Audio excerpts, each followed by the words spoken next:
Hello everyone. In this lecture we will complete second exercise of trigonometry. Last lecture we completed the 6.1. Although prove that sum also we completed. Now in this we are going to solve 6.2. That is the last exercise of trigonometry. दो ही exercise है trigonometry में. But ये exercise थोड़ा interesting ज़्यादा है. उसके reason ये है ना, इसमें हमको करना है एप्लीकेशन ऑफ ट्रिग्नोमेट्री. इंटरेस्टिंग क्यों लगेगा ना, कोई भी काम हम करते हैं उसमें याद रखो अगर हमको एप्लीकेशन आ जाए, हमने कुछ चीज़ सीख ली है. बोलते थ्योरी पढ़ना और प्रैक्टिकल करना तो डिफरेंस होता है. जब हम थ्योरी पढ़ते हैं उतना इंटरेस्ट नहीं आता है, बट उस चीज़ को अगर प्रैक्टिकली ऑब्जर्व करते हैं तो अलग से एक फील होता है, नहीं यार ये तो मुझसे आ गया करके. तो ये ट्रिग्नोमेट्री यूज करके हम क्या क्या कर सकते हैं. पहले हाइट ऑफ द बिल्डिंग, मान लेते हैं कोई चीज़ का मुझे हाइट पूछा है, हम एक्चुअली उसको मेजर नहीं कर सकते, ट्रिग्नोमेट्री के फॉर्मूला यूज करके हम फाइंड आउट कर सकते हैं. विड्थ ऑफ एनीथिंग, रोड का विड्थ है, रिवर का विड्थ है, हम ट्रिग्नोमेट्री यूज करके कर सकते हैं. चलो इसको करने से पहले क्या क्या टर्म होता है पहले थोड़ा बेसिक समझ लेते हैं. टर्म्स जो हमको समझना पड़ेगा. First one, line of observation. इसको कोई को बोलते हैं लाइन ऑफ विजन भी बोलते हैं. लाइन ऑफ विजन लिख देते हैं, line of vision. Then second one होता है एंगल. लाइन ऑफ विजन क्या होता है ना, अगर मान लेते हैं मुझे इस ट्री का हाइट फाइंड आउट करना है, मैं ट्री के कहीं थोड़ा दूर में खड़ा हूँ, तो पहले मैं ट्री के एंड तक जो देख रहा हूँ ना वो लाइन मेरे लिए इंपॉर्टेंट है. देन ये देखने के टाइम में मेरा जो एंगल बन रहा है ना वो भी इंपॉर्टेंट है. तो एंगल मेरा दो बनता है, एक होता है एंगल ऑफ एलिवेशन और एक होता है एंगल ऑफ डिप्रेशन. एक होता है एंगल ऑफ एलिवेशन और एक होता है angle of depression. Then next, angle of elevation होता क्या है, जब कोई ऑब्जेक्ट को हम लोग नीचे से ऊपर देखते हैं, जब हमारा व्यू अप होता है तो उसको बोलते हैं हम एलिवेशन. इस टाइम में क्या बोलते हैं इसको, एलिवेशन. डिप्रेशन व्यू क्या होता है, जब हम कहीं ऊपर होके नीचे का ऑब्जेक्ट देखते हैं तो हमारा एंगल डाउनवर्ड्स होता है, इसको हम बोलते हैं angle of depression. Angle of depression. और ये एंगल जो होता है हर टाइम याद रखोगे हॉरिजॉन्टल लाइन के साथ लिया जाता है, वर्टिकल लाइन के साथ नहीं. अगर मैंने यहाँ पे एंगल लिया हूँ तो ये दिख रहा है किसके साथ बना रहा है, ये अपना हॉरिजॉन्टल लाइन के साथ. अगर मैं बोलूँगा मैं एक बिल्डिंग के टॉप में खड़ा हूँ, यहाँ पे मैं हूँ, अब मैं यहाँ से देख रहा हूँ नीचे, मेरा एंगल ऑफ डिप्रेशन बन रहा है 50 डिग्री, तो मेरा एंगल ऑफ डिप्रेशन कहाँ होगा पता है, ये होगा 50 डिग्री. अब बोलोगे सर यहाँ से क्यों नहीं हुआ ना, ये हमारे लिए हॉरिजॉन्टल लाइन नहीं है, ये वर्टिकल लाइन है. कौन सा लाइन है, वर्टिकल लाइन. इसलिए एंगल ऑफ डिप्रेशन कहाँ बनता है, हॉरिजॉन्टल लाइन से बनता है. इस एंगल को बोले एंगल ऑफ डिप्रेशन. थोड़ा खाली इस एंगल का बेसिक समझो. लाइन ऑफ ऑब्जर्वेशन या line of vision. Line of observation भी बोल सकते हो या लाइन ऑफ विजन भी बोल सकते हो. हम जो ऑब्जर्व कर रहे हैं उसके लाइन क्या है, जो हम देख रहे हैं उसके लाइन क्या है. एंगल ऑफ एलिवेशन मतलब होता है एंगल ऊपर देखना, एंगल ऑफ डिप्रेशन मतलब ऊपर से नीचे देखना. कि तीनों टर्म अगर आप समझ गए तो सब में डिफिकल्ट नहीं आएगा. और ट्रिग्नोमेट्रिक टर्म्स थोड़ा आपको याद रखना पड़ेगा. जो पहले फॉर्मूला लिखा था 9th स्टैंडर्ड का वो भी आपको याद रखना पड़ेगा. चलो अब देखते हैं एक एक क्वेश्चन. ठीक है, जब एक एक क्वेश्चन करेंगे तो आपको थोड़ा और इजीली समझ में आ जाएगा. बस इतना ही इसका बेसिक था. देखो क्वेश्चन नंबर 1 क्या दिया है. Question number 1 is given that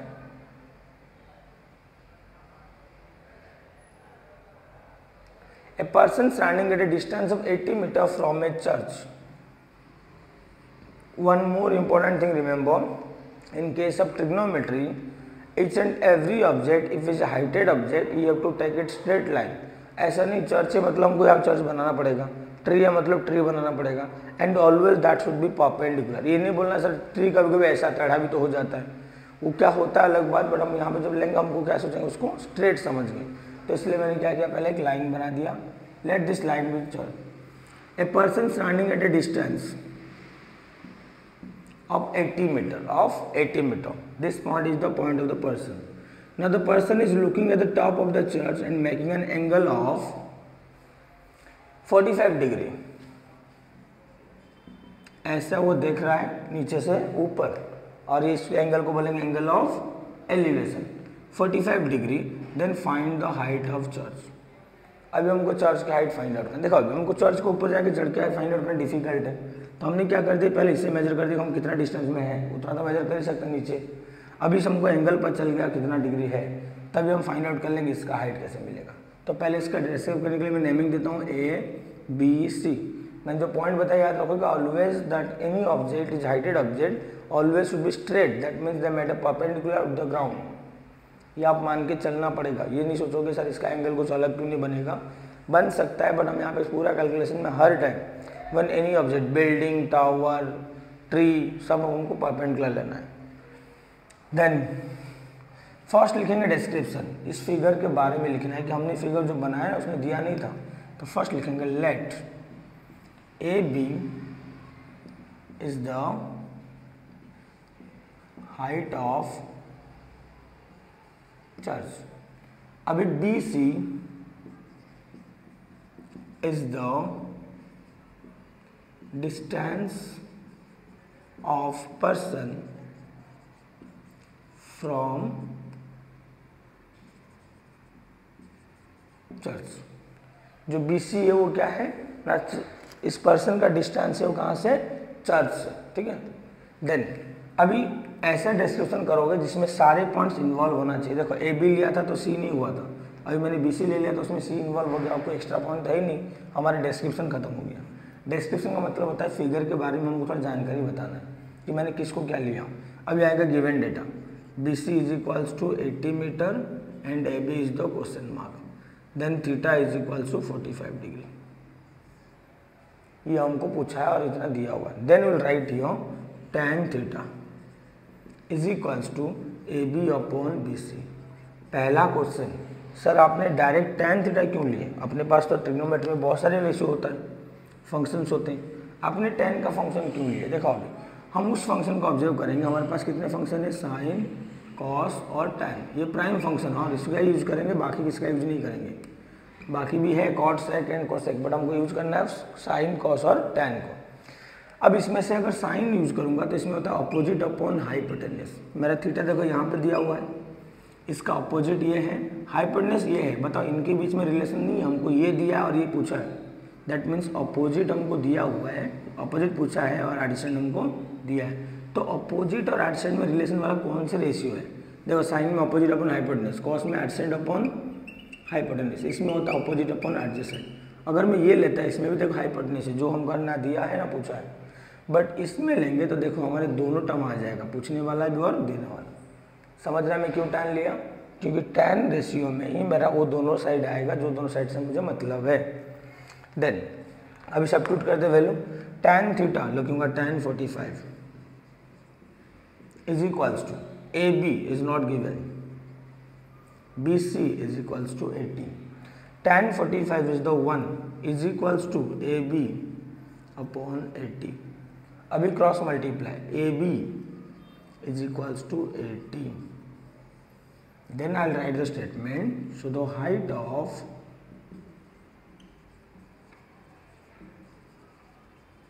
church is 80 metre. बताओ समझा क्वेश्चन में क्या किए, वापस समझाता हूँ। देखो ये वाला जो पार्ट हमने लिखे इसको बोलते हैं डिस्क्रिप्शन ऑफ द फिगर, मतलब हमने जो फिगर बनाया उस फिगर के बारे में बता दिए, फिगर में जो जो पॉइंट्स हमने लिए, क्या लिए, जो गिवन दिया वो कैसा कैसा है, ये हो गया गिवन डेटा, हमको कौन सा डेटा क्वेश्चन में गिवन था। देन ये हमारे सोल्यूशन, इसमें पहले आपने tan का फॉर्मूला आपने क्यों लिखे, क्योंकि tan ऐसा फॉर्मूला है जिसमें हमारा जो रिक्वायरमेंट साइड दोनों है वो उसमें इन्वॉल्व है। अगर मैं साइन लेता तो उसमें हाइपोटेन्यूस आता, अपोजिट आता, जो दोनों ही अननोन है तो कैसे फाइंड आउट करेंगे, और हाइपोटेन्यूस हमारा कोई काम का भी नहीं है, ना गिवन है ना पूछा है, तो क्यों ढूंढें उसको भी। tan फॉर्मूला लिया, tan 45 AB अपॉन 80, और tan फॉर्मूला याद है ना, अपोजिट अपॉन एडजेसेंट, तो tan थीटा का अपोजिट कौन है, AB, एडजेसेंट कौन है, BC। Then tan 45 equals to AB अपॉन 80, tan 45 होता है 1, देन 80 को क्रॉस मल्टीप्लाई। tan का टेबल आपको याद होना चाहिए क्योंकि इसमें मैक्सिमम tan का यूज है, और tan का टेबल याद रखना डिफिकल्ट नहीं है। देखो एंगल्स कौन से होते हैं, 0 degree, 30 degree, 45 degree, 60 degree, 90 degree, ये होते हैं। 0 डिग्री के लिए याद रखोगे 0 सबसे छोटा, 90 के लिए सबसे बड़ा, नॉट डिफाइन, इनफाइनाइट सबसे बड़ा। 30 का आप याद रखिए 1/√3, 45 को इस 1 को दे दो उसको, √3 को दे दो उसको, हो गया।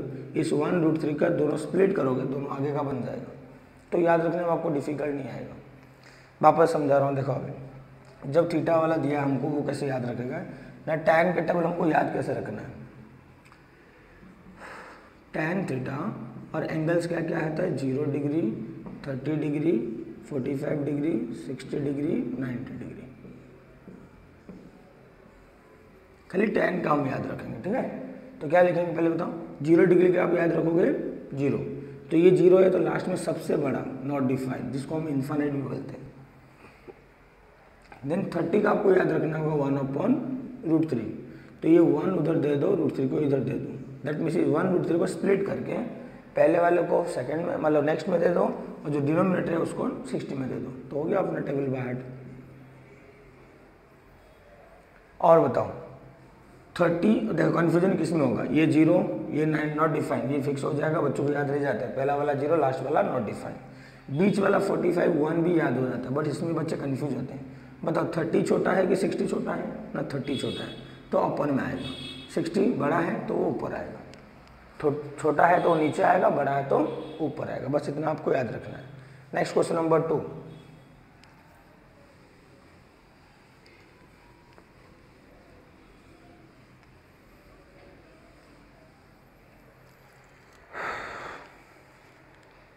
question number 2 is given, from the top of a lighthouse an observer looking at the ship makes an angle of, from the top of the lighthouse an observer looking at the ship making an angle of depression 60 degree if the height of lighthouse is 80 meter or 90 meter, find how far the ship from the lighthouse, how far, ये हमको find out करना है। देखो यहाँ पे observer है, then observation कर रहा है ऐसा, लाइन ऑफ विजन, एंगल बना है डिप्रेशन, मैंने बताया था डिप्रेशन कभी भी वर्टिकल लाइन के साथ नहीं होता है, तो ये एंगल हमको दिया है कितना, it's makes an angle of 60 degree, और हमको ये पूछा है, तो नेमिंग ले लेते हैं ABC, और ये जो लाइन हमने डॉटेड इसको लेते हैं XY। फर्स्ट क्या लिखूंगा डिस्क्रिप्शन, देखो, let AB is the height of light house, then BC is the distance of ship from light house, XY is the horizontal line at point A। तीनों लाइन बताओ कौन सा डिफिकल्ट है, क्या लिखा, AB is the height of lighthouse, याद रहेगा, BC is the distance of ship from the lighthouse, XY is the horizontal line, इसी पॉइंट का हमारा एंगल लेने के लिए horizontal line चाहिए, वहाँ पे नहीं था, हमने ले लिया XY is the horizontal line of at point A। अभी गिवन डेटा में हमको क्या दिया है ना, AB is equals to 90 metre, angle जो दिया वो XAC है, कौन सा है, इसको मैं थीटा नहीं ले सकता हूँ, थीटा तब लूंगा जब वो ट्राइंगल का एंगल बनेगा, XAC is equals to 60 degree. Now I will write here C angle equals to XAC angle because of alternate angle, is equal to डाल के लिख देता हूँ अल्टरनेट एंगल। देखो ये हॉरिजॉन्टल लाइन और ये हॉरिजॉन्टल लाइन दोनों पैरेलल है, तो जेड बन रहा है यहाँ पे, तो उसको क्या बोलेंगे, अल्टरनेट एंगल। अब ये जो बन गया ये मेरे लिए हो गया 60, अभी यहाँ पे आएगा, तो ये मेरे लिए अभी काम का हो गया। अभी मैं tan थीटा फॉर्मूला यूज कर सकता हूँ।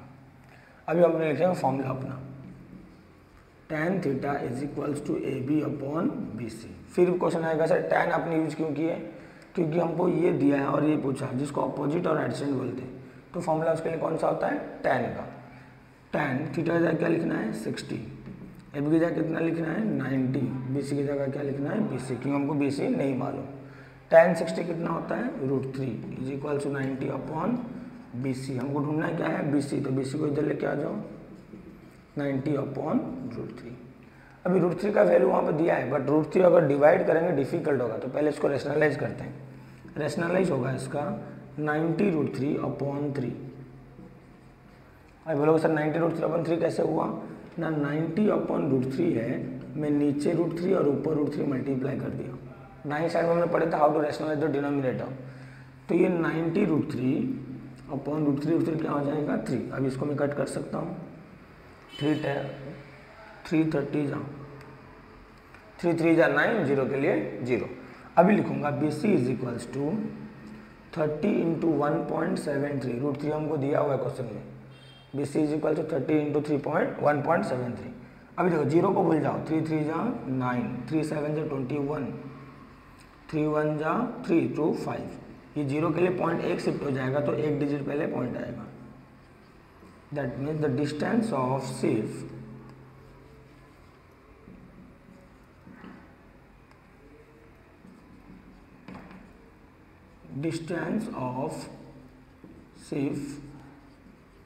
from lighthouse is 51.9 metre.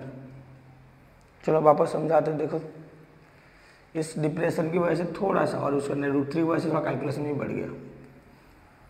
मुझे बताओ हर एक लाइन आपको खाली बताओ, ये डिस्क्रिप्शन का फर्स्ट लाइन समझा कि AB क्या है मेरे लिए, height of the light house, BC is the distance of the ship, then XY। अभी AB और BC यूज हो गया तो इसलिए जरूर नहीं, XY को हमने क्या ले लिया, ये हॉरिजॉन्टल लाइन है, क्योंकि मुझे एंगल बनाने के लिए वहाँ पे उसका हॉरिजॉन्टल लाइन चाहिए, क्योंकि एंगल सिर्फ और सिर्फ हॉरिजॉन्टल लाइन से बनता है। तो XY is the horizontal line at point A। कौन से पॉइंट में हुआ है, A पॉइंट में। देन गिवन क्या क्या दिया था, AB हमको दिया था 90 और ये एंगल दिया था हमको 60, और ये एंगल मेरे ट्रायंगल के अंदर नहीं है, मुझे इसको यहाँ पे लाना होगा, तभी तो मैं फॉर्मूला यूज कर पाऊंगा ट्रायंगल का। तो XAC एंगल, इस एंगल को क्या बोलेंगे, XAC angle is equals to 60 degree. Then the C angle will be equals to, ये एंगल किसको इक्वल होगा, XAC, और वो जाए कितना 60 डिग्री, और उसका रीजन क्या लिखेंगे हमने, अल्टरनेट एंगल। अभी लिखेंगे अपना formula tan theta is equals to AB upon BC। tan theta क्यों लिया ना, जो साइड दिया है जो पूछा है वो tan के फॉर्मूले में आता है, opposite upon adjacent. Then AB upon BC, AB is 90, tan theta is tan 60 degree upon BC, tan 60 is the √3, 90 upon BC, BC को इधर लेके आए, √3 को डिवाइड कर दिए, √3 को डिवाइड करना डिफिकल्ट है इसलिए हमको रेशनलाइज कर दिया, 90 √3 अपॉन 3, 3 से कट कर दिया 30, अभी 30 को मल्टीप्लाई कर √3 का वैल्यू 1.73, 0 के लिए पॉइंट एक डिजिट के आगे चल जाएगा, दैट मीन्स एक डिजिट बचेगा। अभी 3 से मल्टीप्लाई कर दिया, पॉइंट डाल दिया, फिर समझा। अभी सेकेंड वन, देन नेक्स्ट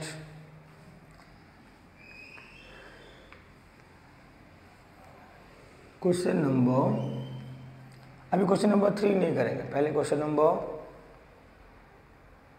6 करेंगे। रिलेटेड क्वेश्चन थोड़ा कर लेता हूँ फिर, क्योंकि क्वेश्चन नंबर 3 और 4 सेम है दोनों, उसको लास्ट में करेंगे। फिर क्वेश्चन नंबर 6, देखो क्वेश्चन नंबर 6 क्या दिया है, a kite is flying at a height of 60 metre above the ground. A kite is flying above ground 60 metre,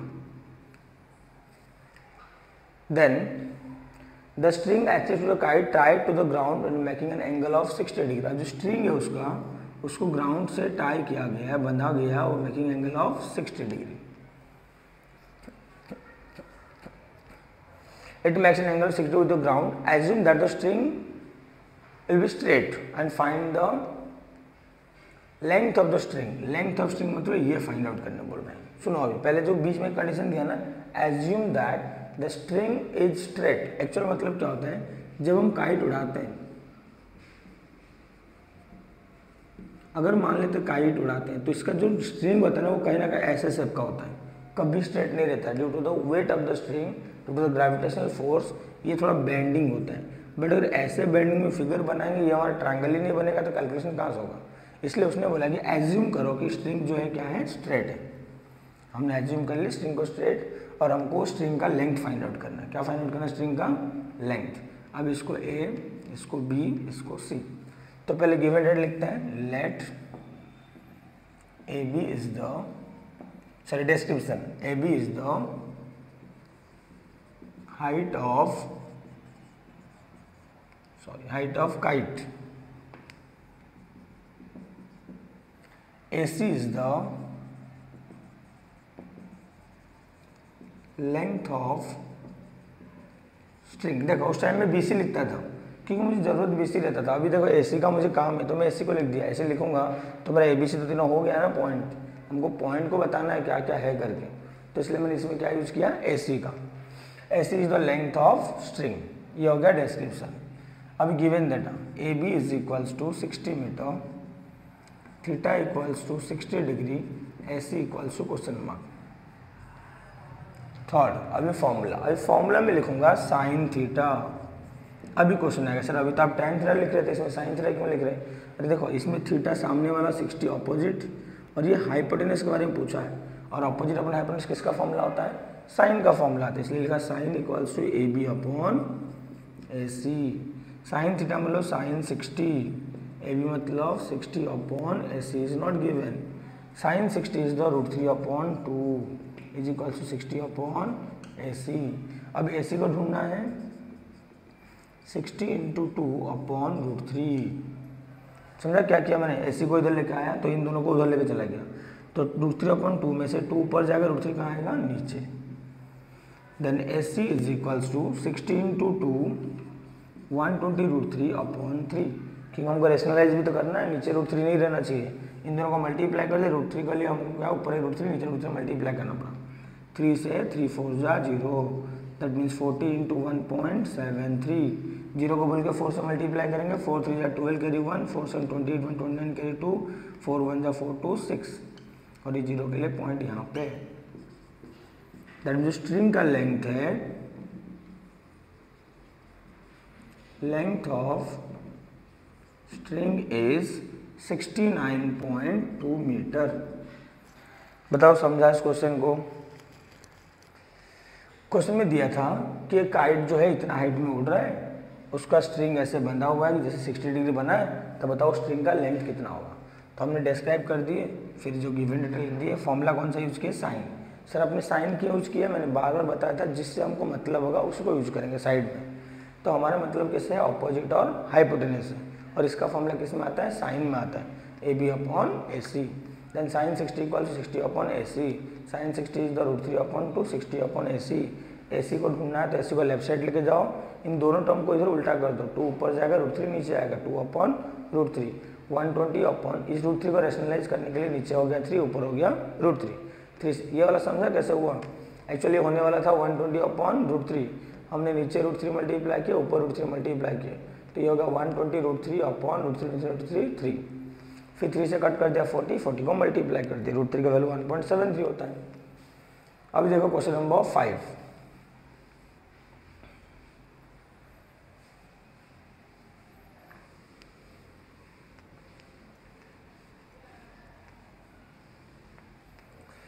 Question number 5 is given, a storm broke a tree off and the tree top rested 20 meter from the base. Okay, एक tree था और ये कहीं ना कहीं टूट गया, 20 metre from the base, making an angle of 60 degree.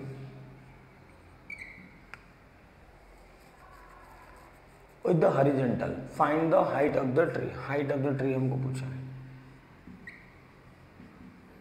A B C D, ठीक है, 4 पॉइंट मैंने ले लिया। अब इसको डिस्क्राइब कर लेते हैं। क्वेश्चन नंबर 5, ये इंपॉर्टेंट है। Let AC is the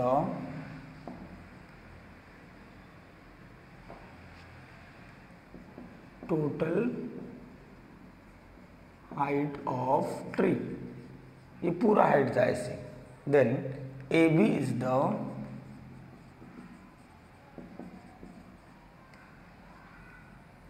broken part,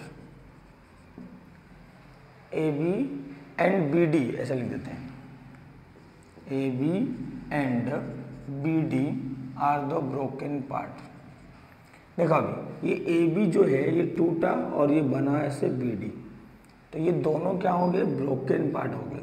तो मैं लिख सकता हूँ A B is equals to B D. बता 3 लाइन समझा अभी। जो ट्री टूटा जितना उतना ही आके नीचे लगा, दैट मीन्स ए बी और बी डी क्या होंगे, दोनों ब्रोकन पार्ट, इतना ही टूटा था और वो आके लगा, तो दोनों इक्वल भी होंगे। देन देखा अभी हमको क्वेश्चन में पूछा है पूरा हाइट फाइंड आउट करना है, मतलब ये हाइट ढूंढना है और ये भी ढूंढना है, दोनों मिलेंगे तो प्लस करेंगे। अब ये तो ढूंढ नहीं पाएंगे क्योंकि ट्रायंगल के बाहर है, बट इसको इससे इक्वल कर दिए, मतलब ये ढूंढ लेंगे तो ये भी ढूंढ जाएगा, तो ये दोनों मिल जाएगा तो प्लस कर लेंगे फिर। दैट मीन्स हमको यहाँ पे दो चीज़ें फाइंड आउट करना है, ये भी फाइंड आउट करना है और ये भी फाइंड आउट करना है। जब ये फाइंड आउट करेंगे तो tan का फॉर्मूला लूँगा, उसके बाद पाइथागोरस थ्योरम भी यूज कर सकते हैं, या तो ये फाइंड आउट करने के लिए अभी कॉस का देखो यहाँ पे हाइपोटेनस और ये एडजेसेंट, तो कॉस का ये फॉर्मूला ले सकते हैं। तो देखो मैं करता हूँ, समझ जाओगे। फर्स्ट में लिखूंगा given data that is C D is equals to 20 metre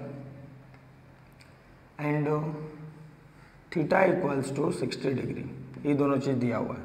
अब लिखूंगा tan theta is equals to opposite B C upon adjacent C D, tan 60 is equals to B C is unknown, C D कितना दिया है 20, √3 value is given in this question, okay not given, so keep like that then. tan 60 is the √3 is equals to B C upon 20। अभी cross multiply करेंगे तो क्या होगा ना, 20√3 is equals to B C, ये हमको मिल गया अभी 20√3। अभी हमको ये ढूंढेंगे तो इसको इक्वल करेंगे, दोनों को प्लस कर देंगे। अब इसको ढूंढने के लिए मैं सेकंड रेशियो ले रहा हूँ cos थीटा, जिसका फॉर्मूला आता है adjacent upon hypotenuse, that means C D upon B D. यहाँ पे लोग पाइथागोरस थ्योरम भी ले सकते हैं, जब दो साइड मिल जाता है तो पाइथागोरस थ्योरम भी कर सकते हैं, बट क्यों इतना लेंथी करना है, फॉर्मूले में अपने आप आ जाएगा। देखो फिर लिखिए यहाँ पे cos 60, सी डी कितना दिया है 20 upon B D is not given, cos 60 होता है 1/2, 20 upon B D, B D 1 जा B D is equal to 22 जा 40। अभी लिखेंगे B D is equals to, B D किसको इक्वल था, A B is equals to 40, B D और A B दोनों क्या है 40 हो गए। अभी लिखूंगा total height A C is equals to A B plus B C, A B कितना मिला था मुझे, अभी ए बी मिला ना 40, प्लस बी सी कितना मिला था 20√3, इसको रहने दो, अगर √3 क्वेश्चन में दिया है तो सब्स्टिट्यूट करो, नहीं दिया तो मत करो। So the height of tree is 40 plus 20√3 metre. चलो वापस समझते हैं एक स्टेप। बताओ ये डिस्क्रिप्शन समझ में आ गया। मैंने क्या लिखा, let A C is the total height, A C देखो हाइट बोलो स्टार्टिंग से एंडिंग तक, A B and B D, ये जो पार्ट है और ये जो पार्ट है दोनों ही ब्रोकन पार्ट है, ये इधर टूटा तभी तो इधर लगा, तो टूटा हुआ पार्ट दोनों है और दोनों सेम होगा क्योंकि जितना टूटा उतना ही आगे लगा हुआ है। सी डी दिया हमको 20, given data theta equals to 60 degree, बस इतना हमको गिवन दिया। तो इसका मतलब हो गया हमको जो टोटल हाइट फाइंड आउट करना है, इसका मतलब ये भी फाइंड आउट करना है और ये भी फाइंड आउट करना है, तो ये मिल जाएगा। अभी इसको फाइंड आउट डायरेक्ट नहीं कर सकते क्योंकि ट्रायंगल के बाहर है, हम इसके वजह से इसको फाइंड आउट करेंगे और जब ये मिल जाएगा हम दोनों को इक्वल कर देंगे। तो मैंने इसको फाइंड आउट करने के लिए पहले देखा कि थीटा के लिए क्या है अपोजिट, जो दिया है क्या है एडजेसेंट, तो कौन सी फॉर्मूला लिखूंगा tan थीटा अपोजिट अपन एडजेसेंट, यहाँ तो समझ में आ जाएगा। फिर मैंने देखा इसको फाइंड आउट करने के लिए ये हाइपोटेनस जो दिया क्या है एडजेसेंट, एडजेसेंट अपन हाइपोटेनस किसका फॉर्मूला होता है cos का, इसको किया तो 40 मिल गया। अब ये 40 हुआ तो ये भी कितना हो जाएगा 40, ये 20√3 मिला था 40 मिला था, दोनों को क्या करेंगे plus, that means total height A C is equals to A B plus B C 40 plus 20√3, then total height of the tree is the 40 plus 20√3। समझा अभी? तो हमने कंप्लीट कर दिए क्वेश्चन नंबर 6.2 के 4 क्वेश्चन और रिमेनिंग बचा अभी 2 question, question number 3 and question number 4। Next lecture हम लोग दोनों क्वेश्चन करें, क्वेश्चन नंबर 3 और 4।